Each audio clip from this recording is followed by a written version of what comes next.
শিষ্টজনরা পুরস্কার অর্জন করছেন। পুরস্কার ঘর পর বিনম্র আহ্বান রাখবো শ্রদ্ধেয় মুখ্যমন্ত্রী তথা অন্যান্য বিশেষজ্ঞদের কাছে মঞ্চে এসে দয়া করে আসন গ্রহণ করার জন্য।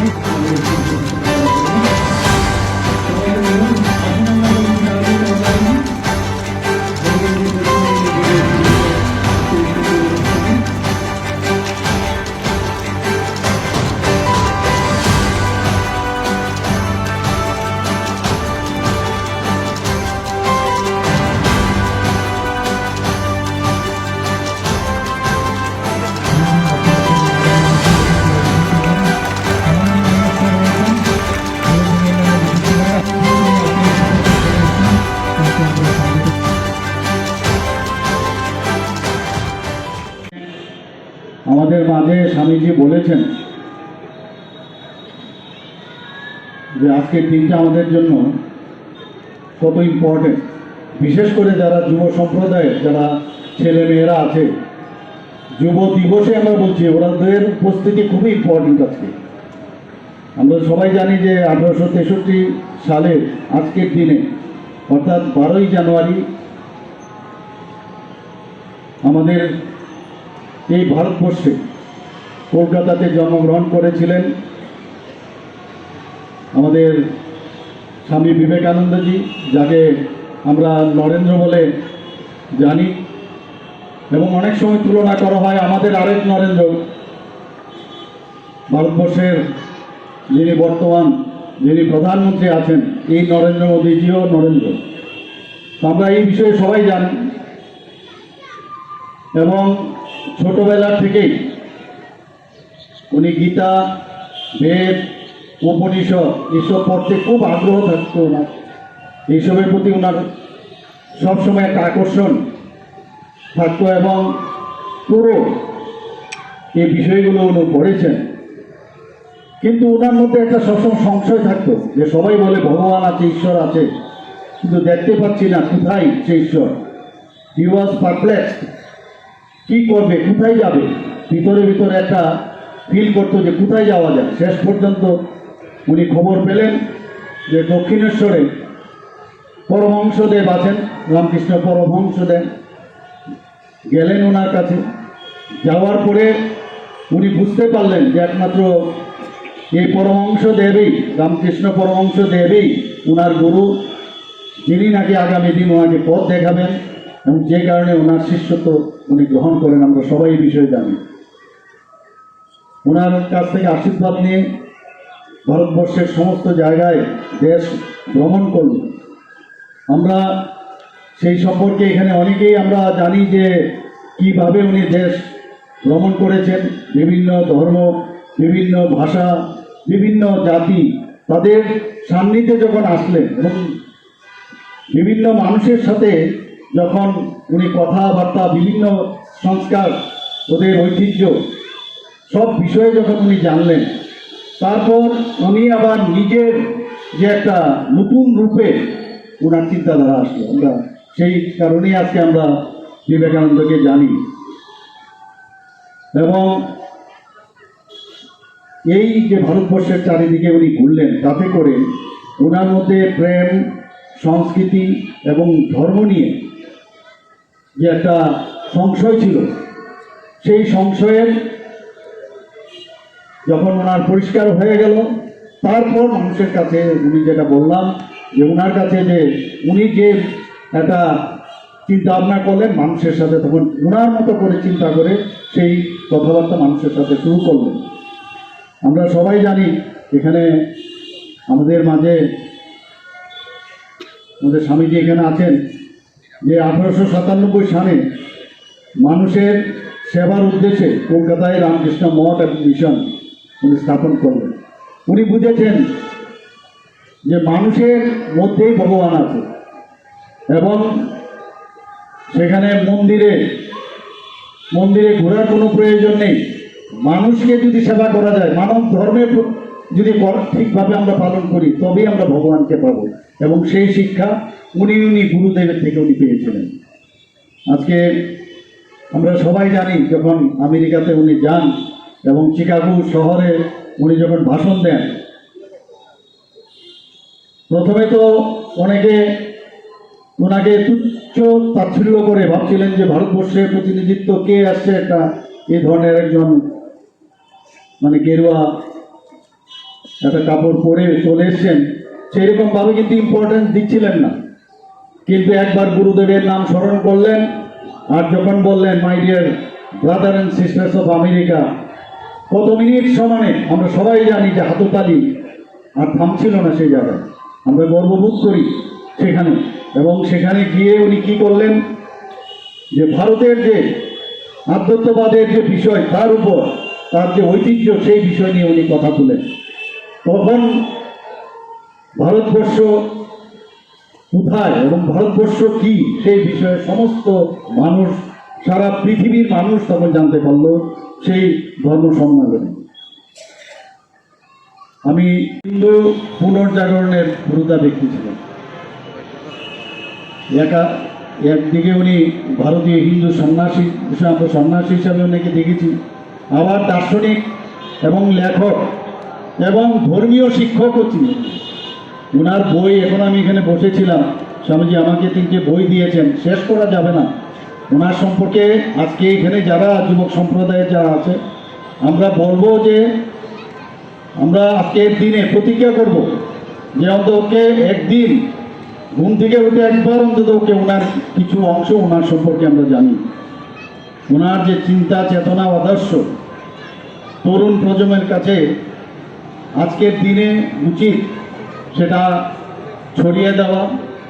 এবং আমরা জানি যে উনি বারবার বলতেন জাগো যুবশক্তি জাগো, এই কথাটা কিন্তু আমরা সবসময় বলি।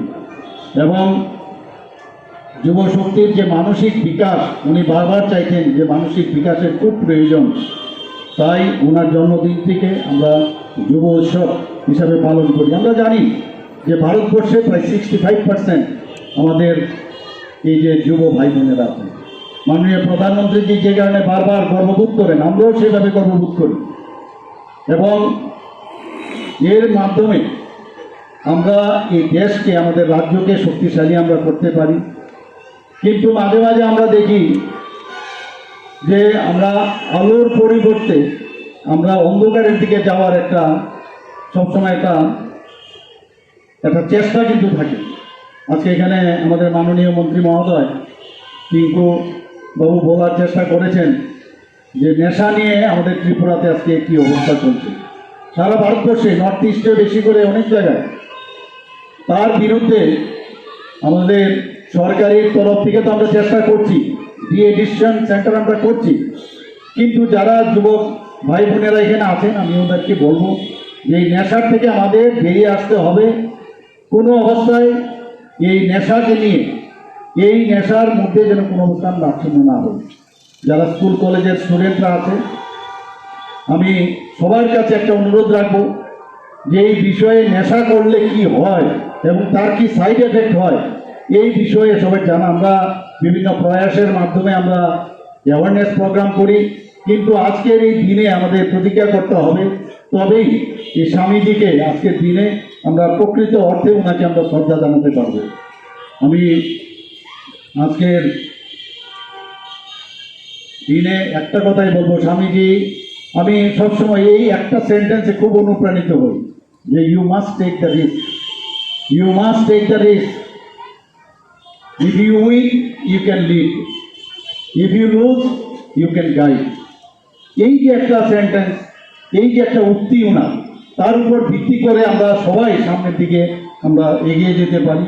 এবং আমি মনে করি যে স্বামীজি জাগরণের একটা অগ্রদূত, ভারত আত্মার একটা মুক্ত বিগ্রহ এবং কল্যাণব্রতী দেশনায়ক, চিন্তানায়ক ও যুবনায়ক। এবং আশ্চর্য জীবনের আরেক নাম হচ্ছে বিবেকানন্দ, আশ্চর্য আত্মোৎসর্গের আরেক নাম হচ্ছে বিবেকানন্দ। আমরা সবাই জানি যে এই যে যৌবনকাল, সেটা হচ্ছে মানব জীবনের শ্রেষ্ঠকাল। আমাদের এই টাইমে, এই সময়ে যদি আমরা আমাদের যে অন্তর্নিহিত যে প্রতিভা ও শক্তির, এই টাইমেই কিন্তু আমরা তার বিকাশ ঘটাতে পারি। এবং সেই কারণে আজকে এখানে আমরা এই দিকটা পালন করছি। ন্যাশনাল যুব দিবস হিসেবে পালন করছি ওনার জন্মদিনে। এখানে শুনলাম, বক্তব্য রাখলাম, সবাই বক্তব্য রাখলেন, এটা কিন্তু কাজের কাজ কিচ্ছু হবে না। স্বামীজি কি বলতে চেয়েছেন সেটা আগে বুঝতে হবে, তার উপর ভিত্তি করে সারা বছর আমাদের কাজ করতে হবে।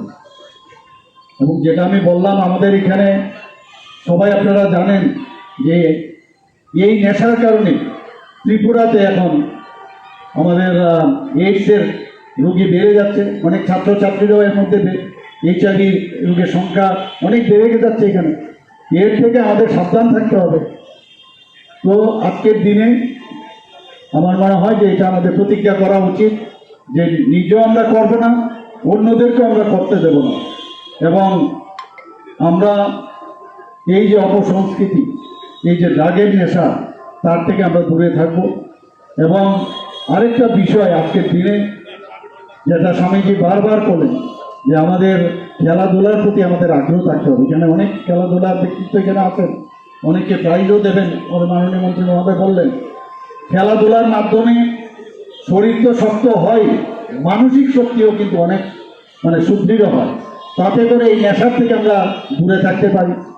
আমরা অনেক সময় আমরা দেখি যে খারাপের দিকে যাওয়ার একটা প্রবণতা থেকে, যারা এখানে যুবকরা আছে বা যারা ছাত্রছাত্রীরা আছে, ইউ হ্যাভ টু আন্ডারস্ট্যান্ড যে কোনটা সত্যি, কোনটা ভালো। ভালোর দিকে সবসময় আমরা ধাবিত হওয়া উচিত। আমরা সবসময় বলি এক ত্রিপুরা শ্রেষ্ঠ ত্রিপুরা, সেই ত্রিপুরাকে আমরা বানাবো। মাননীয় প্রধানমন্ত্রীজি বলেন এক ভারত শ্রেষ্ঠ ভারত, সেটা আমরা বানাবো। মাননীয় প্রধানমন্ত্রীজি আপনারা দেখেছেন G5 ট্রিলিয়নের অর্থনীতির দিকে চলে যাচ্ছে এখন ভারত, সেই দিশায় আমরা চলছি। কিন্তু একজন ব্যক্তির পক্ষে সেটা সম্ভব হবে না। সবাই মিলে আমরা যদি সেটা চেষ্টা করি, তবেই আমরা এক ত্রিপুরা, এক ভারত শ্রেষ্ঠ ভারত সেটা আমরা বানাতে পারবো। আজকে আমার মনে হয় যে ভারতবর্ষে মুনি ঋষি মনীষী, ধর্ম সংস্কারক এবং চিন্তানায়কের জন্মভূমি ভারতবর্ষ। তার মধ্যে একজন যিনি, সেটা হচ্ছে স্বামী বিবেকানন্দ। আজকের এই দিনে বা এই বর্তমান সমাজে, বর্তমান দিনে ওনার যে চিন্তা চেতনা সব কিছু কিন্তু প্রাসঙ্গিক। আমি আশা করি যে এই কথাগুলো যেটা বললাম বা অন্যরা আমাদের যারা পূর্ববর্তী বক্তারা বলেছেন, সেগুলো যারা যুব ভাই বোনেরা আছে, ছাত্রছাত্রীরা আছে, সবাই সেই দিকে চিন্তা ভাবনা করে আগামী দিন সবাই আমরা চলব। এই কথাগুলো বলে আমি আবার স্বামীজির প্রতি শ্রদ্ধা এবং প্রণাম জানিয়ে আমি আমার বক্তব্য শেষ করছি। জয় হিন্দ। অংশগ্রহণ করার জন্য নাসিকে রয়েছে, যেখানে আজকে রাষ্ট্রীয় সভাপতি করতালে আশা করব সংসদের আরম্ভ শুরুই ভোট আশীর্বাদ একটি চট্টগ্রাম করেছেন।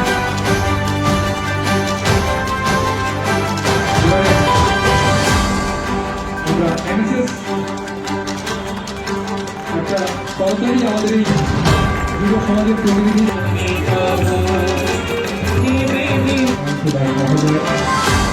উপস্থিত রয়েছে